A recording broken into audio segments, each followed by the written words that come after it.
Erokamano ne Joyce. Aparo ni anyalo tuda gosiepna ni it's true. Gima wacho ni nitiere paro moro mane ji oseketo ni joma somo e public school gin joma ni piny. To joma somo e private school en ng'ama nigi nyalo. To ok ni en para 80% na adier, Joyce, nikech ka dhi e school ma nyathina somo Olympic ma joma ng'eny gin joma wuok e slums Kibera. To kana wuoyo gi japuonj maduong' Mr. Kumu, onyisa ni nitiere nyathi moro ma nyoluonge Starehe. Nyoluonge Starehe no yudo around 6, no wacho no yudo 68. To nyathino Starehe idwaro mana ni dhi gi uniform kende. To pod otamo janyuol nyaka sani.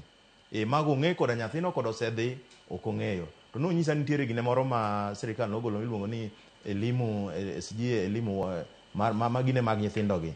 Ikeno elimu bora. To wacho ni koro kaka Kibra omigi nafas ma 26.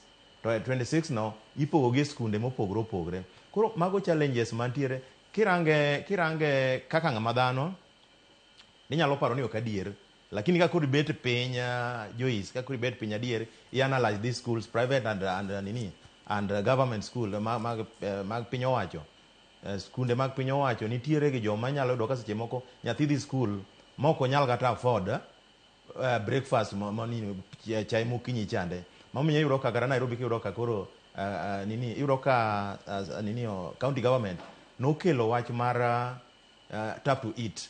Tadier nyado tap to eat no gima ase realize ma ase neno nikech ana wuotho ga sana e slums kanyo. Yudo ka nitiere nyathi manyalo mi chiemo no mokan mokete tin mochako dog de odgi, odhi miyo nyithigi moko modong' sama mama odhi e tich. Mak naparo no gi kanyo ng'isa ni wakaw yo madundo